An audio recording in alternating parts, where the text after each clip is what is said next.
नमस्कार, सच कहूं मैं आपका स्वागत है। पेश है आज की मुख्य खबरें। भारत में कोविड-19 के 62,064 नए मामले सामने आने के बाद सोमवार को देश में संक्रमितों की कुल संख्या 22 लाख के आंकड़े के पार कर गई। वहीं कोरोना वायरस संक्रमण से 1007 और लोगों की मौत के बाद मृतकों की संख्या 44,386 हो गई है। देश के पूर्व राष्ट्रपति प्रणब मुखर्जी ने सोमवार को बताया कि जांच में उनके कोरोना वायरस के संक्रमित होने की पुष्टि हुई है। भारतीय हॉकी टीम के फॉरवर्ड मनदीप सिंह कोविड-19 से संक्रमित पाए गए हैं। वह इस घातक बीमारी से संक्रमित होने वाले छठे राष्ट्रीय हॉकी खिलाड़ी हैं। प्रधानमंत्री नरेंद्र मोदी ने सोमवार को अंडमान निकोबार द्वीप समूह को देश की मुख्य भूमि के साथ तीव्र गति से ऑप्टिकल फाइबर केबल से जोड़ने की परियोजना का उद्घाटन करते हुए देश में जल मार्गों और बंदरगाहों के नेटवर्क को मजबूत और व्यापक बनाने पर जोर दिया। सुप्रीम कोर्ट ने सोमवार को कहा कि कार्यालय अधिवक्ता प्रशांत भूषण और पत्रकार तरुण तेजपाल के खिलाफ 2009 के आपराधिक अवमानना मामले में और सुनवाई की जरूरत है, ताकि यह देखा जा सके कि न्यायाधीशों के खिलाफ भ्रष्टाचार की टिप्पणी अवमानना है या नहीं। ईडी ने अभिनेता सुशांत सिंह राजपूत की मौत से संबंधित धन शोधन के मामले में अभिनेत्री रिया चक्रवर्ती तथा उनके परिवार से सोमवार को फिर से पूछताछ की। कांग्रेस के पूर्व अध्यक्ष राहुल गांधी ने पर्यावरण प्रभाव आंकलन यानी EIA के मसौदे को लेकर सोमवार को सरकार पर निशाना साधा और कहा इसे वापस लिया जाना चाहिए। जम्मू कश्मीर के पुंछ जिले में नियंत्रण रेखा की अग्रिम चौकियों पर पाकिस्तान के सैनिकों ने गोलीबारी करके संघर्ष विराम समझौते का सोमवार को उल्लंघन किया।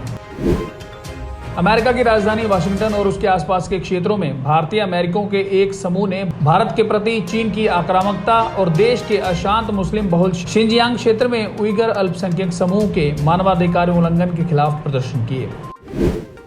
श्रीलंका में कोरोना वायरस की महामारी को नियंत्रित करने के लिए लागू लॉकडाउन की वजह से 4 महीने से बंद स्कूल सोमवार को दोबारा पूरी तरह खोल दिए गए।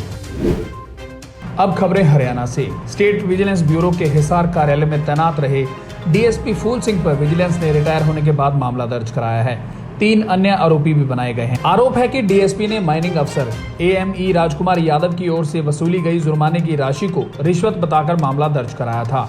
केस हिसार कोर्ट में पहुंचा तो माइनिंग अफसर बरी हुए।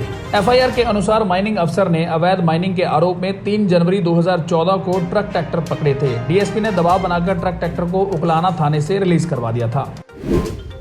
अभिनेता सुशांत सिंह राजपूत की मौत के बाद उनके परिजन और लाखों प्रशंसक सदमे में हैं, तो उनका पालतू कुत्ता फज भी अपने मालिक के बिना बेचैनी महसूस करता है। वह आज भी सुशांत की फोटो या वीडियो देखकर रोने लगता है। उसकी इस हालत को देखकर घर के लोगों की आंखें भर आती हैं। सुशांत की मौत के बाद फज कई दिनों तक बीमार रहा तथा उसने खाना पीना छोड़ दिया था। अब फज को सुशांत के जीजा हरियाणा के IPS अधिकारी OP सिंह और उनकी बहन रानी ने फरीदाबाद स्थित अपने घर पर ले आए हैं। हरियाणा में भाजपा अब अलग ही रंग में नजर आ रही है। हरियाणा भाजपा के नए अध्यक्ष ओम प्रकाश धनखड़ संगठन को गति देने की दिशा में जुट गए हैं।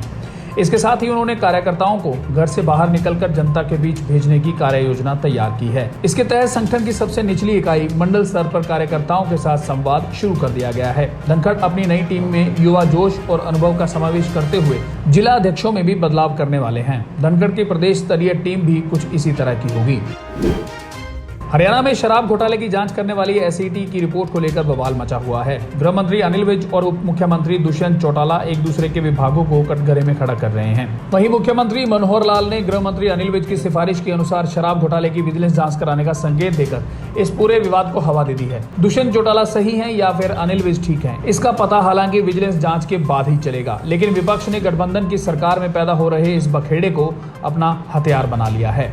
देश विदेश की तमाम खबरों से जुड़े रहने के लिए सब्सक्राइब करें सच कहूं और बेल आइकन प्रेस करके पाएं हर लेटेस्ट अपडेट सबसे पहले।